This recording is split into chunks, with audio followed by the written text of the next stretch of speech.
గురుకులాల విద్యాసంస్థలో విద్యార్థులకు నాణ్యమైన భోజనం అందించాలని అధికారులకు సూచించారు. సుడా చైర్మన్ కోమటిరెడ్డి నరేందర్ రెడ్డి.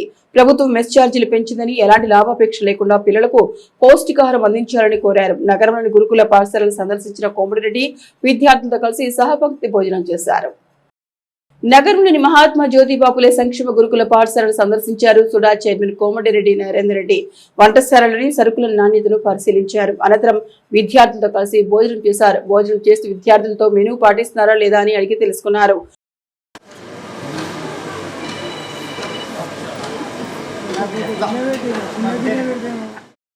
ఈ సందర్భంగా నరేందర్ రెడ్డి మాట్లాడుతూ కాంగ్రెస్ ప్రభుత్వం వచ్చిన తర్వాత మెస్ ఛార్జీలు పెంచడం వల్ల పౌష్టికాహారం అందుతుందన్నారు. గతంలో ఇటువంటి పరిస్థితి ఉండేది కాదన్నారు. నాణ్యత విషయంలో రాజీ పడదని కాంట్రాక్టర్ సరఫరా చేసే సరుకులు నాణ్యతతో ఉండేలా నిరంతర పర్యవేక్షించాలని ప్రిన్సిపల్ కు ఆయన సూచించారు. చిన్న లోపాలు గుర్తించామని వాటన్నిటినీ సరిచేసుకోవాలన్నారు. ఈ కార్యక్రమంలో స్థానిక నాయకులు మెండి చంద్రశేఖర్, మిరాజ్, జిల్లా ఎస్సీ ఎస్టీ సెల్ అధ్యక్షులు కొరివి అరుణ్ కుమార్, శ్రవణ్ నాయక్, కుర్రా పోచయ్య, వద్దిగారి తిరుపతి, కోటె ప్రభాకర్, కీర్తి కుమార్ పాల్గొన్నారు. మేము ఈ నగరంతో పాటు మా ప్రాంతంలో ఉన్నటువంటి అన్ని ప్రాంతాలలో కూడా మేము చెప్తా ఉన్నాం. ఏదో ఒక సందర్భంలో వచ్చి మేము వీటితో సహపంక్తి భోజనం చేస్తాం.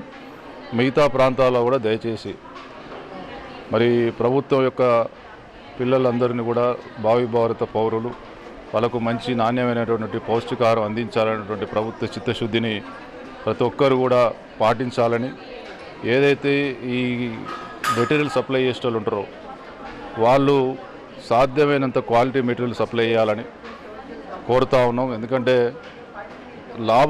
లాభాపేక్ష కోసం మరి నాణ్యత లోపించినట్టయితే అది పిల్లలకి ఇబ్బంది కలుగుతుంది. కాబట్టి వారిని కూడా ఎవరైతే కాంట్రాక్టర్ ఉన్నారో వారిని కూడా చెప్తా ఉన్నాం.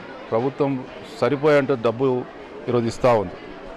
దానిలో కకృతి పడితే నాణ్యత లోపిస్తుంది. కాబట్టి కాంట్రాక్టర్లను కూడా చెప్తా ఉన్నాం, మంచి క్వాలిటీ మరి సరుకులు ఏదో అందించాలని చెప్పి.